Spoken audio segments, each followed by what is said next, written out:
네, 여러분 안녕하세요. 최백은 TV의 최백은 교수입니다. 오늘 부처님 오신 날이죠. 뜻깊은 날입니다. 2주 전인가 어린이날에도 방송을 했었는데 공휴일 날이 계속 겹치네요. 오늘 하루 많은 부처님의 자비를 받으셨는지 모르겠습니다. 저는 뭐 특정 종교를 가지고 있지 않고요. 사실 개인적으로는 종교는 좀 졸업을 해야 된다고 생각하는 사람입니다. 종교는 저는 인간 세상에서 가장 위대한 가르침이죠. 가르침인데 우리가 2000년 넘게 가르침을 받았기 때문에 이제는 저는 졸업할 때가 벌써 지났다고 생각하는 사람이고요. 하여간 이건 뭐 제 이제 반 농담이고요. 농담 반 제 갖고 있는 제 철학이고요.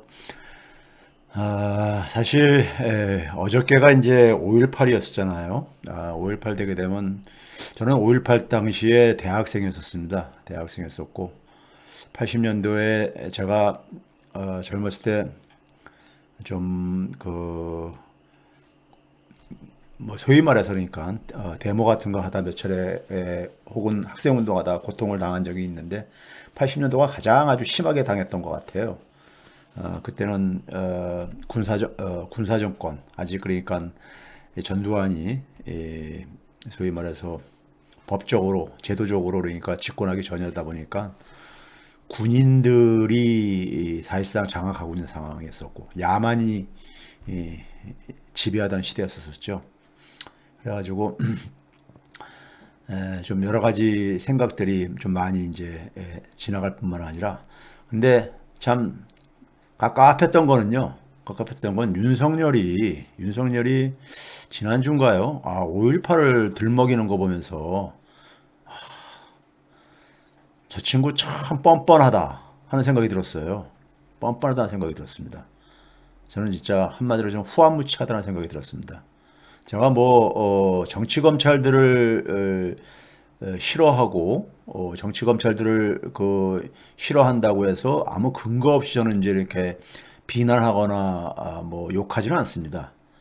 그런데 윤석열은 정치 검찰의 대명사지요. 대명사고 그리고 정치 검찰을 제가 왜 비난을 하냐면요. 정치 검찰은 우리나라의 특권층 카르텔에 그러니까는 중심에 매개고리에 있는 하나의 집단입니다. 특권층을 저는 어떻게 정의하냐면요. 노무현 대통령이 일찍이 말씀하셨잖아요. 반칙과 특권이 없는 세상 이렇게 얘기했잖아요. 특권이라는 것은 말 그대로요. 특별한 권리를 가지고 있다고 생각하는 이러한 집단인데요. 그게 이제 착각이 아니라 그들은 현실적인 힘을 갖고 있기 때문에 그렇습니다.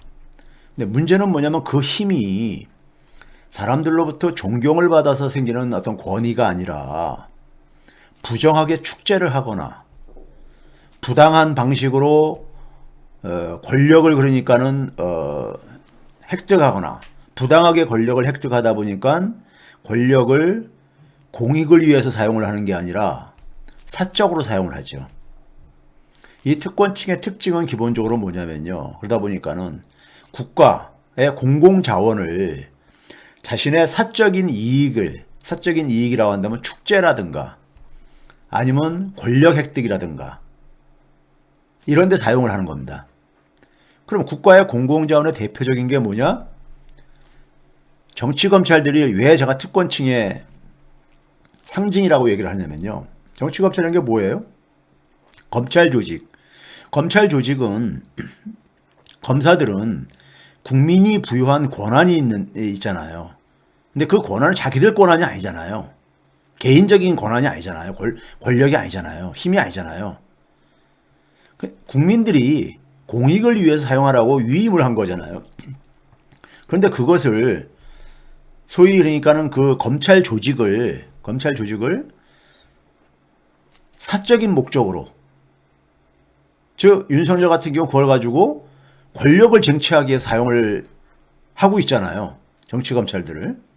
과거에 우리가 고려시대 때 무신들이 소위 전두환이 80년대에 군대라는 조직, 이거 국가 조직이잖아요. 군대라는 조직을 이용을 해가지고 자신의 사적인 권력을 획득하는 데 사용한 거하고 똑같은 거예요. 네, 똑같은 거죠. 그렇죠? 이런 집단의 사실 상징이자 수괴인 윤석열이 5.18 정신이란 게 뭐예요? 바로 그런 반칙과 특권이 없는 세상, 노무현 대통령이 얘기한 그런 세상 만들겠다고 하는데, 자신이 청산 대상인데, 정치검찰은 청산 대상이잖아요. 정치검찰 때문에 우리가, 정치검찰이라든가 수고 언론들 때문에 우리 사회에 반칙과 특권이 횡행하는 거잖아요. 근데 참 저 사람은 뻔뻔한 건지 무식한 건지 참 후한무치하다, 이런 생각이 들었습니다. 오늘 할 얘기가 많아서 제가 이 얘기로 제가 시간을 허비할 수는 없습니다. 오늘 사실 두 개의 주제를 제가 선택을 했습니다. 근데 사실 고민을 했어요. 한 주제를 좀 줄일까? 근데 저희 PD가 이미 공지를 했기 때문에 좀 시간이 걸리더라도 하는 게 낫겠다고 해서 진행을 하려다 보니까는 제가 윤석열 평은 이 정도로 마치겠습니다. 마치고요. 참 진짜 후한무치하다는 생각이 들었어요. 그리고 무식하다. 그렇게 말하면 사람들이한테 좋은 소리 들을 줄 알았나 보죠. 그러니까 무식한 거예요. 자, 오늘 제가 첫 표지는 제가 제 책을 좀 이제 홍보를 하기 위해서 좀 띄워놓은 것이고요. 제가 이제 큰 제목은 보수 언론, 사실 보수 언론이 아니죠. 수구 언론이죠. 이 부패 세력이 원하는 세상은 답이 아니다라는 커다란 주제를 놓고, 우리 이제 그 민주정권이 왜 우리가 이렇게 그 반복적으로 어려움을 겪냐면요. 우리 그 아베가 2019년 여름에 7월 달에 아베가 경제 침략을 해올 때, 그 당시 기억해 보세요. 우리하고 대한민국에 있는 모든 대한민국 국민하고 일본 아베하고 싸우면요 아무 문제가 없습니다. 근데 뭐가 문제였었느냐? 우리 내부에 그러니까는 소위 토착애구들이 있었잖아요. 내부에 적들이 있잖아요. 그래서 제가 그 당시에 뉴스공장 나가서 우리 내부만 단결하면은, 우리 사회 내부만 단결하면 우리가 이기는 게임이다, 이런 얘기를 한 이유가 그 토착애구들 때문에, 토착애구들을 우리가 이겨내느냐 하는 게 저는 관건이라고 생각했어요. 아베는 그렇게 무서운 힘든 대상이 아니라고 생각했고요. 일본은요. 마찬가지입니다. 정부가, 개혁 세력이, 민주 세력이 정권을 잡으면은 소위 말해서 이 공조직, 국가 조직이 다 그러니까는 그 민주정권의 이 동지들이냐? 아닙니다. 내부에도 적이 있어요. 예? 소위 말해서 특권층 카르텔이라는 것이요. 우리가 그래서 흔히 얘기하잖아요. 검찰, 언론, 그것 보면 경제계에도 있잖아요. 경제계에도요. 재벌. 그리고 우리가 소위 말해서 공직자 중에서는 모피아. 그렇죠? 그러니까 이 내부의 공격과 외부의 공격, 양쪽으로 이제 공격을 이제 받다 보니까는, 공격을 받으면서 이제 그러니까는 그 속에서 이제 고통을 당하거나 어려움을 겪게 됩니다. 그래서 제가, 여러분들이 검언 유착은 이제 많이들 이제 그러니까 다들 이제 아시잖아요. 검찰과 언론의 유착은요. 그렇죠? 검찰, 민주정권이 들어서게 되면 검찰은 그러니까 민주정권에 적은 줄 알았는데 아니잖아요. 아닙니다. 검찰은 특권층 카르텔에, 정치검찰은 중요한 하나의 매개고리예요. 예? 소위 말해서 특권층들이 재벌이라든가 언론의 소위 말해서 조선일보의 방시지발이라든가 이런 사람들이 법을 어겨도 법의 처벌을 안 받는 이유가 검찰이 봐주니까 그런 거잖아요. 예? 검찰이 봐주니까요.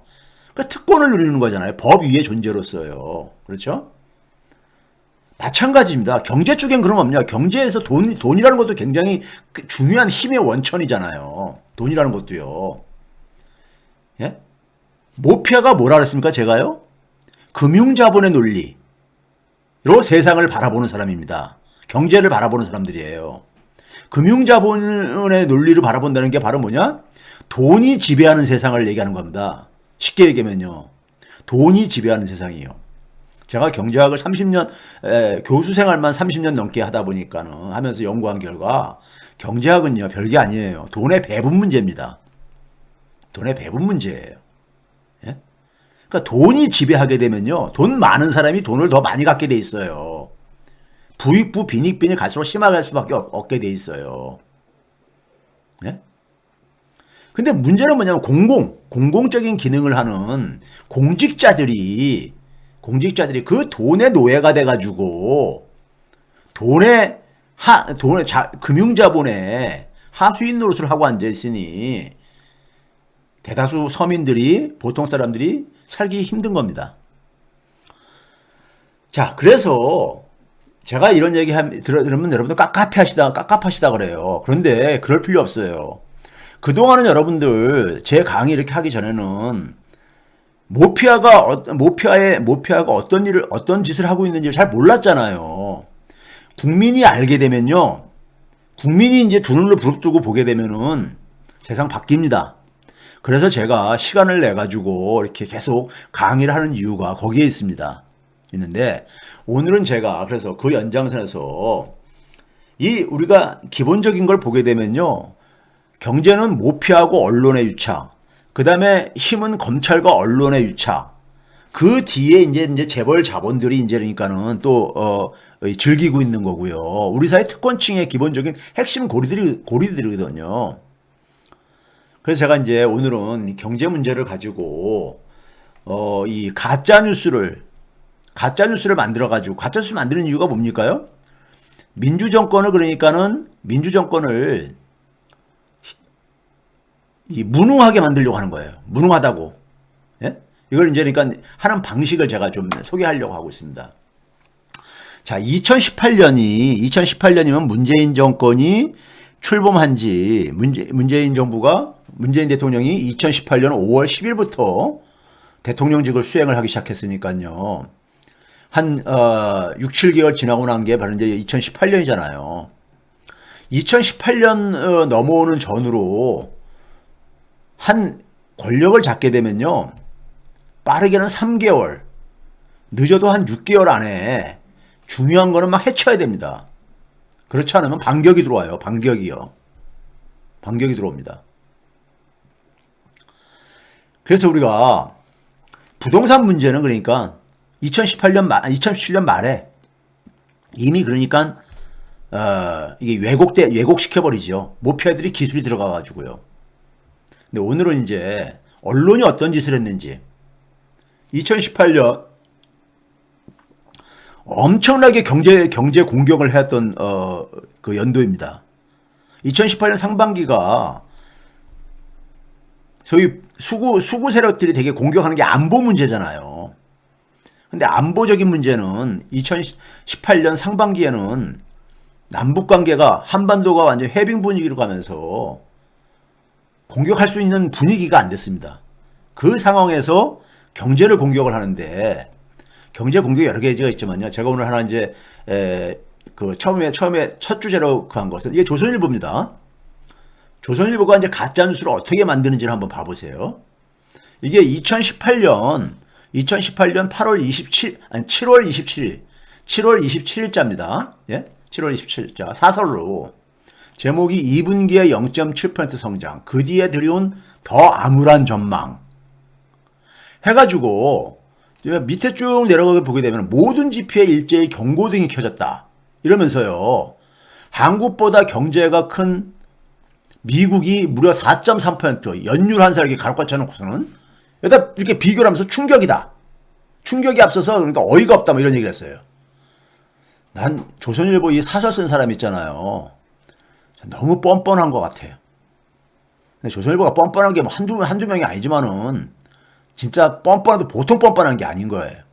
자, 이 기사를 보게 되면요, 우리가 그 당시에 대한민국의 상황이, 경제 상황이 어땠었냐면요. 2017년도에 첫 해에 한국이 3.2%, 미국이 2.3%로요. OECD 국가 중에서 성장률이 가장 높은 나라 중에 하나였었어요. 그리고 이제 2018년 넘어와가지고 1분기에 한국이 1.0, 그리고 미국은 0.5가 나왔어요. 예? 저 수치만 보게 되면 미국이 절반이잖아요.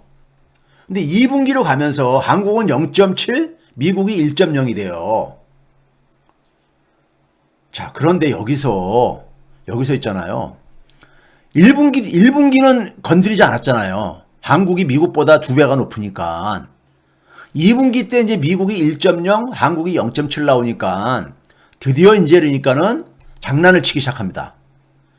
장난을 치는데 문제는 뭐냐면은 한국은 전기 대비인 0.7을 수치를 거론하고 미국은 저기 맨 밑에 전기 대비 연율 4.1을 갖다가 이제 붙여서 장난을 치는 겁니다.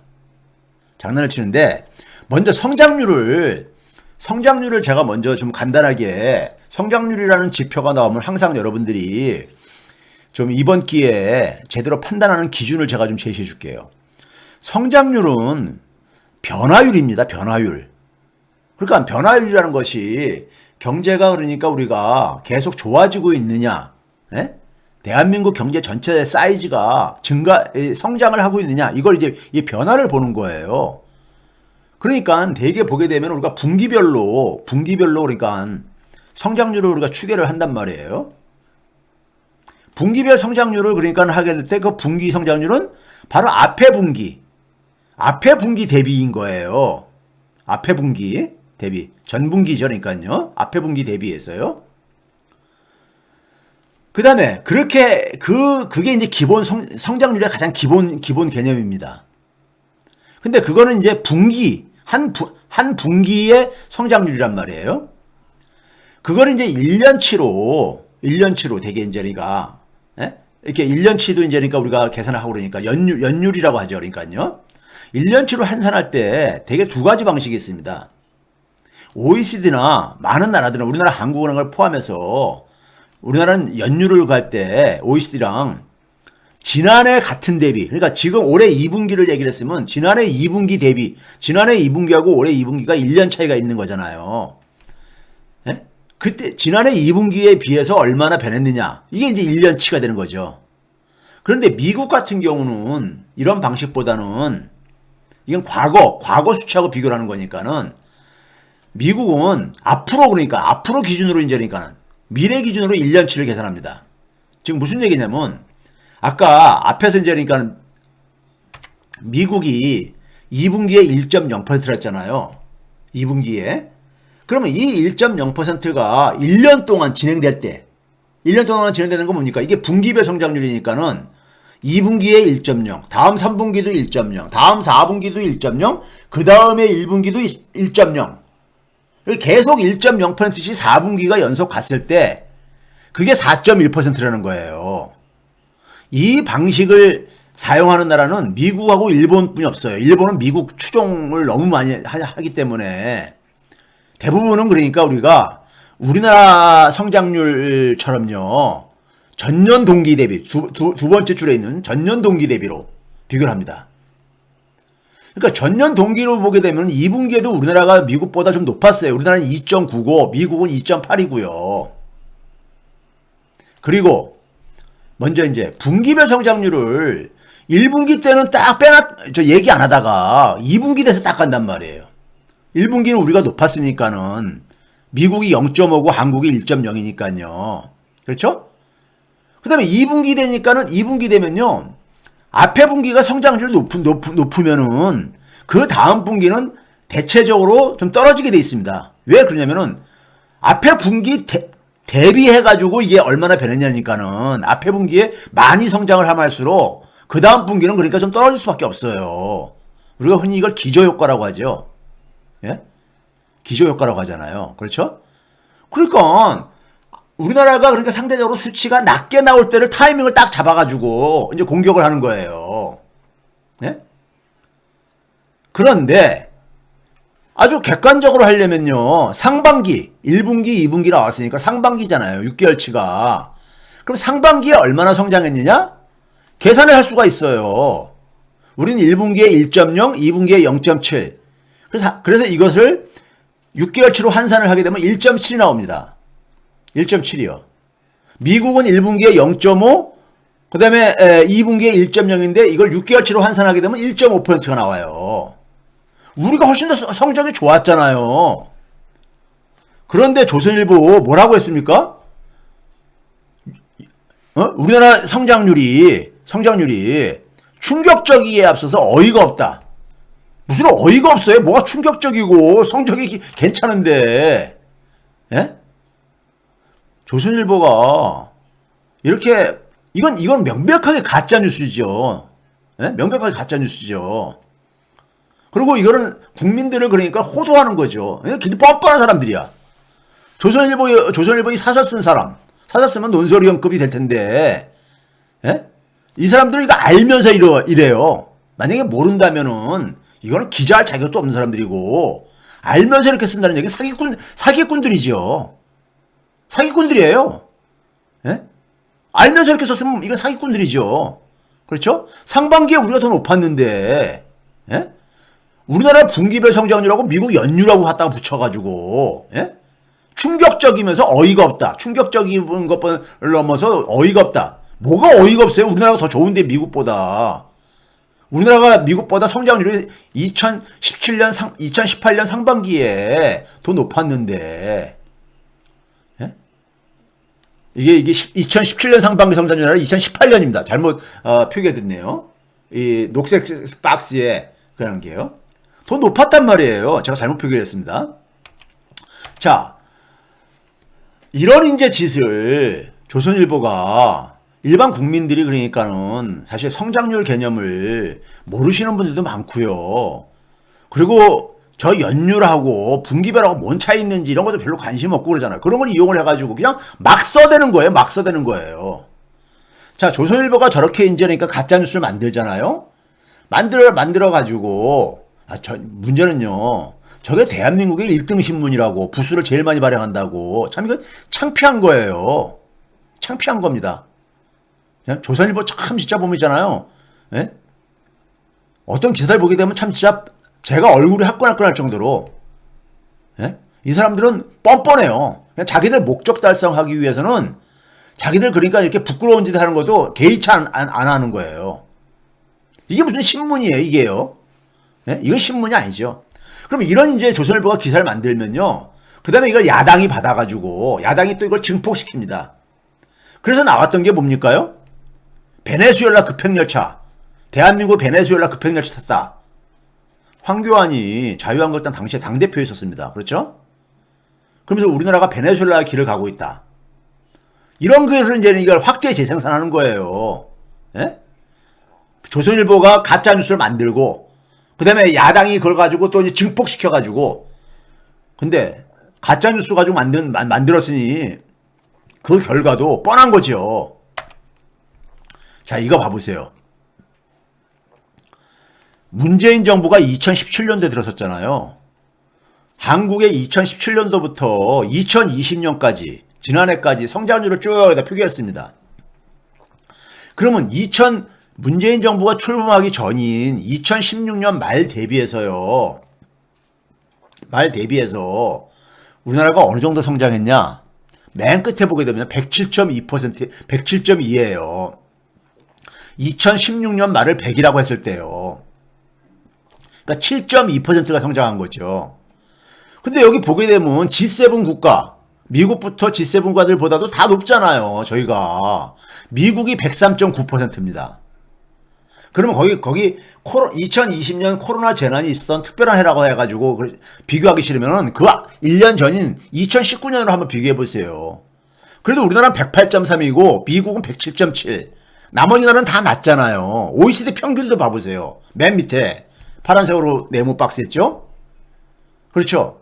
대한민국 문재인 정부가 객관적으로 볼 때 성장률이 문재인 대통령이 집권한 기간 전체를 털어가지고 보더라도 제일 높은 나라 중에 하나였었어요. 예? 근데 베네수엘라 봐보세요. 베네수엘라 맨 밑에 베네수엘라. 베네수엘라는요 2016년 대비해가지고 2019년에 44.1입니다. 그러니까 얼마 정도 됐다는 겁니까? 마이너스 56%가 된 겁니다. 저기는요. 우리는 8.3%인데 어떻게 저런 나라하고 비교를 해요, 우리나라를요. 우리가 어떻게 베네수엘라로 가고 있어요. 예? 이게 말이 되는 얘기냐고요. 도대체가. 이 사람들은 그냥 막 질러대는 거예요, 그냥요. 예? 그냥 막 질러대는 거예요. 그리고 나서 그게 이제 그러니까 소위 태극기 모독 부대들이 이게 판단할 능력이 없고 또 판단하기도 싫고 그냥 문제양 떠들어대는 사람들 있잖아요. 예? 이 사람들이 그냥 그거 가지고 그냥 그러니까 꼭 저기 사이비 교주 저기 따라다니듯이 예? 이렇게 하는 거예요. 굉장히 그 무식한 거죠. 예? 같은 국민이지만 무식한 거예요. 판단도 안 하고 무조건 되고 그냥 그러니까 그것을 앵무새처럼 반복하니까는 인생 헛사신 거예요, 그분들 진짜. 예? 어떻게 그렇게 어처구니없는 가짜뉴스에 휘둘리면서 인생을 낭비하는지 저는 이거 참 보면 깝깝해요. 그분들 보면. 예? 어떻게 이게 아니 OECD 국가 중에서 가장 높은 나라하고 베네수엘라는 지금 그러니까 미국의 경제 제재로 그냥 경제가 지금 망가지고 있는 이런 나라하고 객관적으로 어떻게 이게 비교가 되냐고. 108.3인 나라하고 44.1 나라하고요. 예? 이런 것을 한 나라의 공당, 야당도 공당이잖아요. 예? 국민들 세금을 가지고 정치하는 공당의 대표가 어떻게 이런 소리를 하고 앉았습니까? 홍준표도 수사 가면 이런 얘기 하죠. 홍준표도요. 참 진짜 이건 보면은 저는 그렇게 생각해요. 야당이 집권 여당을 그러니까 견제하고 비판하고 해야죠. 그래도 사기는 그 가짜 뉴스를 가지고 공격하면 안 되는 거잖아요. 예? 그러니까 그러면 국민들이 고개 설레설레 졌죠. 그냥 양식이 있는 사람이라면요.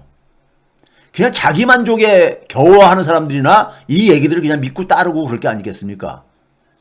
이렇게 하는 겁니다. 예? 조선일보가 이렇게 하니까 가짜뉴스를 만들고 조중동이 야당은 그걸 증폭시키고 예? 다 이런 식이에요. 다 이런 식입니다. 예? 대한민국하고 베네수엘라의 객관적인 지표를 봐보세요. 국가 경쟁력이라는 게 있죠. 세계 경제 포럼에서 발표하는 한국 13위입니다.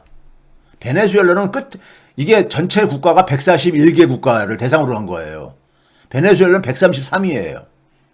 아니 어떻게 보면 그 상위 계층에 있는 탑 클래스하고 어떻게 저기 꼴찌하고 이렇게 비교를 하냐고요.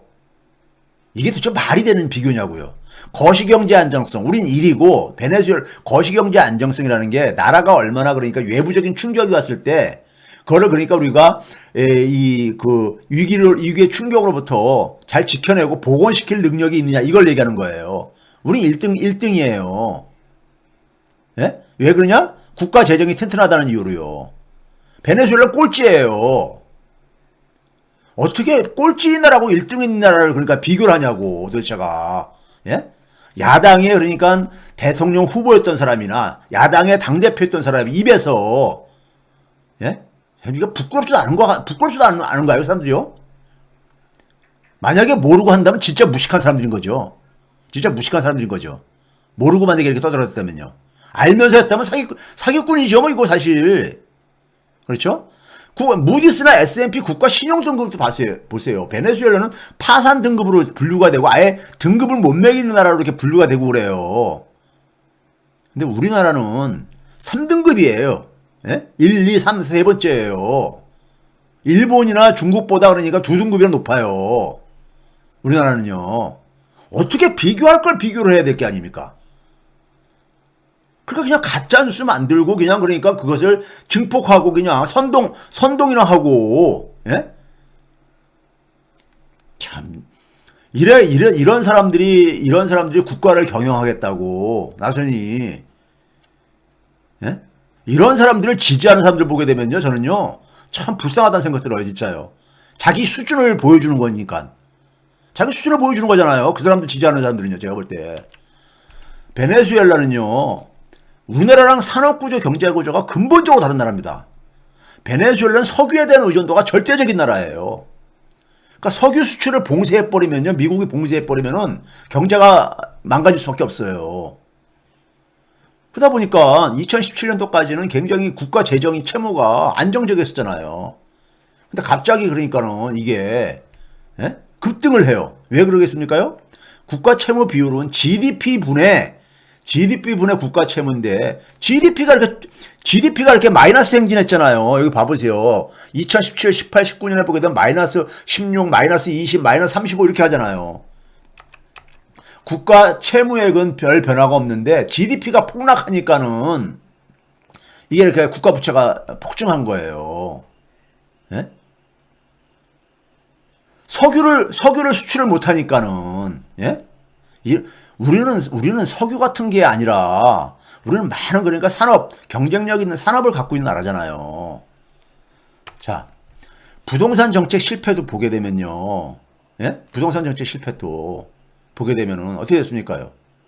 대통령은 이게 전문가가 아니니까, 경제 부동산 문제 전문가 아니니까 참모들이 얘기하는 거 가지고 방향을 제대로 이제 제시를 합니다. 불러서도 용인 안 하겠다. 그다음에 주택을 매입할 수 없는 사람을 위해서 양질의 장기 공공임대를 대규모로 공급하겠다. 그래야지만 가계부채도 관리가 되거든요. 이 세 가지를 패키지로 이렇게 내놨었죠. 그런데 이거를 모피아가 좌절시킵니다. 모피아가, 예? 소위 말해서 임대사업자 이 특혜를 끼워요 가지고 이걸 좌절시켰잖아요. 그래서 집값을 못 잡게 되다 보니까 국민들이 상처를 받고 민심이 이반되고 정부의 정책을 못 믿게 되고 그러다 보니까 선거에 참패하게 되고 모피아가 기술이 들어간 거예요. 모피아의 기술이. 예? 임대주택 등록 활성화 방안을 발표하고요. 2017년 말에. 예? 말에. 그러니까 한 6개월 지나고 나서부터는요. 이렇게 공격과 기술들이 들어와요. 누가? 특권층 집단들이요. 예? 자, 그래가지고 조선일보에서 바로 뭐에다가 군불대잖아요. 조선일보가 처음에는 어떻게 군불대인지 아세요?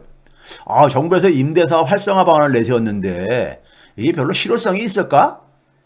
능청을 떠는 거예요. 왜? 이거 가지고 특혜라고 하면서 또 이게 공격받을까봐 미리 그러니까 군불대는 거예요. 보유세 인상이 관건이다 하면서, 예? 세금을 많이 올리려고 하고 있는데, 예? 이러면서 군불대는 거예요. 그러니까 임대사 활성화 저거 별로 효과가 없을 텐데 하면서. 근데 그러고 나서 그 다음 달에 한 달도 안 돼가지고 임대사업 등록 속도 내고 있다. 강남 3구의 다주택자들. 예? 그러다가 이거 그러니까 정상화 시키려고 하니까는 국민 뒤통수 치고 있다. 이러면서 공격하고 앉았고요. 이 정부 내부에 정권 초기에는 모피아의 기술이 들어갑니다. 그리고 그것을 언론이 그러니까 그 다음에 그것을 맞받아칩니다. 예? 정권 말기에는요, 검찰이 깽판을 부립니다. 그리고 그것을 언론이 또 그러니까 뒷받침해주고요. 그랬잖아요. 예?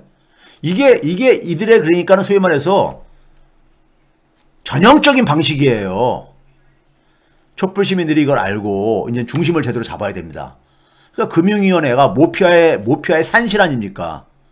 금융위원회에서 그러니까 이 소위 임대사업 하는 사람들이 투기 지역에 대해서도 대출을 받을 수 있게 이런 걸 예외를 만들어 가지고 지원을 해주잖아요. 그게 언제요? 2018년 1월 달에. 2018년 1월 26일 날에. 그렇죠?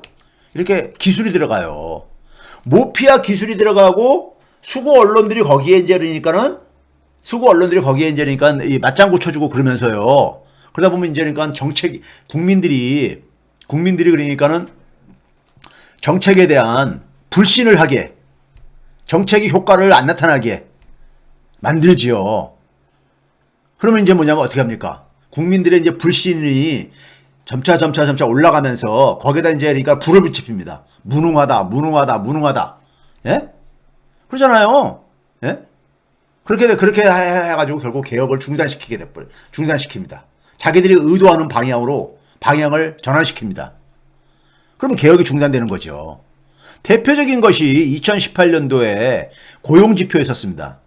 2018년도에 1월달 빼놓고 2월달부터요. 그 다음에 1월달까지 1년 동안에 고용지표가 굉장히 그러니까 숫자가 과거에 비해서 낮았었습니다.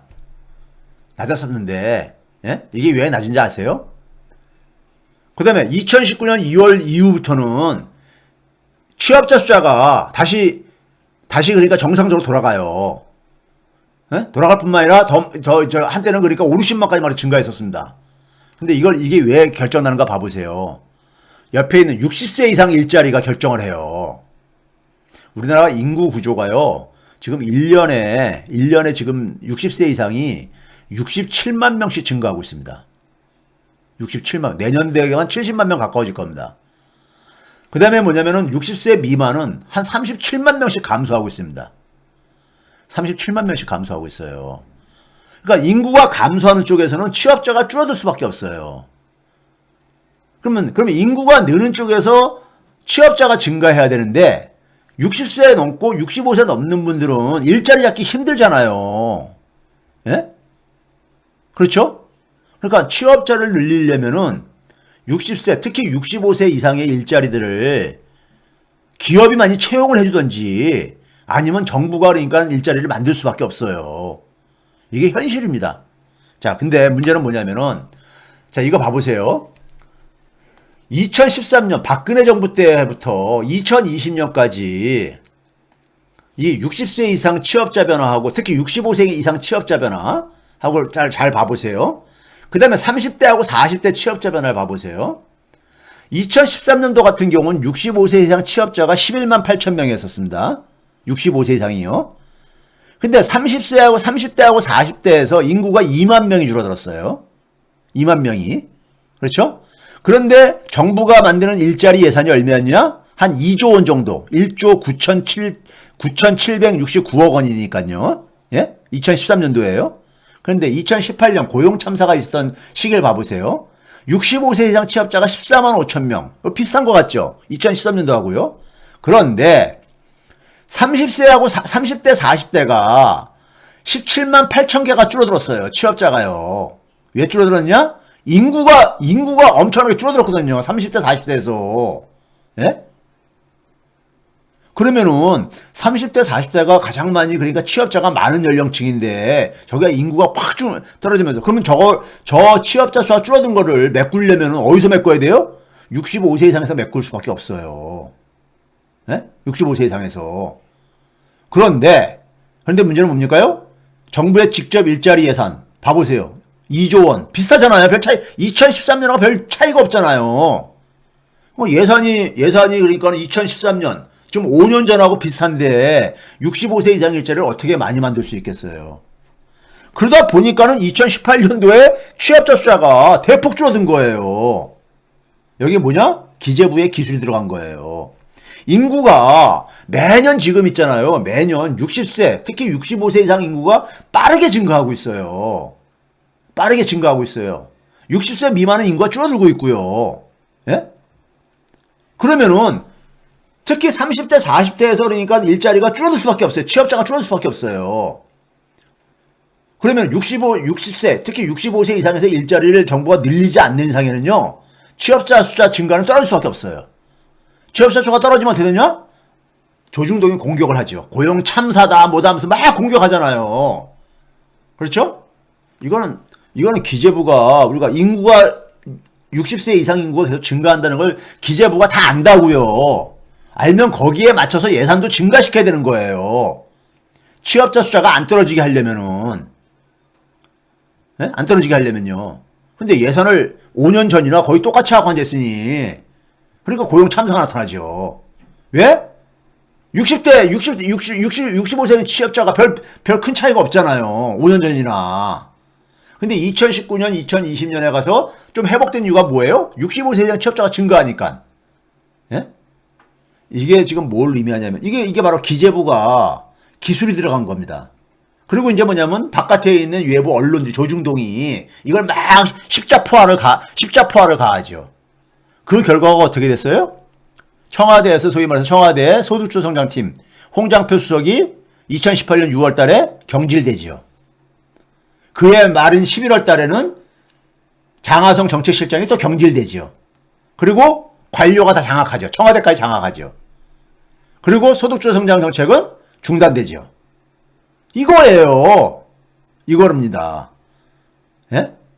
그러니까 모피아들이 어떤 기술이 들어가서 정부가 그러니까는 난처한 상황에 빠지게 만들어요. 난처한 상황에 빠지면은 이제 조중동이 공격을 합니다. 공격을 해요. 무능하다 막 공격을 하는 거예요. 예? 그러면 그 공격을 하게 되면은 대통령도 너무 힘드니까는 어떤 변화를 추구해야 될 게 아닙니까? 그러면 문재인 정부의 정책의 칼날을 만들었던 사람들이 소위 말해서 그게 뭡니까요? 어공들이잖아요. 어공들이요. 예? 외부에서 들어갔던 사람들이 이제 밀려나는 거예요. 밀려나고 그 자리를 누가 장악하냐? 모피아들이 장악하는 거예요. 모피아들이 장악하는 순간에 어떻게 돼요? 세상은요? 개혁은 물 건너가는 거죠. 개혁은 물 건너가는 겁니다. 이런 방식이에요. 그러다가 이제 정권 말기가 되면은 검찰까지, 정치검찰들이 또 장난질을 치죠. 장난질을 쳐요. 예? 그래서 권력을 그러니까는 소위 말해서 그러니까는 자기들이 그러니까 길들이죠. 예? 길들여. 협박도 하고. 협박하면서 길들이죠. 그렇죠? 이거를 가지고 노무현 정부가 당했던 거예요. 그래서 노무현 대통령이 관료한테 포획당했다. 이런 표현을 쓴 게, 예? 근데 이게 지금 또 반복되면요. 자, 내년도에 새로운 민주정부가 만약에 들어선다고 해보세요. 그랬을 경우에 내년도의 첫 해입니다. 첫 해. 개혁정부, 민주정권에 있어서 개혁정부의 첫 해는 굉장히 중요해요. 왜 중요하냐? 개혁을 드라이브 하는 데가 첫 해거든요. 그런데 그때 예산은 굉장히 중요한 자원입니다. 공약을 실행할 수 있는 굉장히 중요한 자원이에요. 근데 이걸 언제 편성을 해요? 올해 편성을 해. 올해 편성을 한다고요. 누가 편성을 해? 기재부가 편성을 해요. 예? 기재부가 편성을 한다고요. 그래서 올해 이 예산 편성을 잘 해야 되는 거예요. 내년에는 지금 그러니까 고령화 속도가 지금 굉장히 빨라지고 있어요. 예? 그러니까 내년에 개혁정부가 제대로 일을 할 수 있게 민주당하고 국회하고 정부가 제대로 예산을 짜야 됩니다. 기재부한테 그냥 맡기고 놓고 있지 말고요.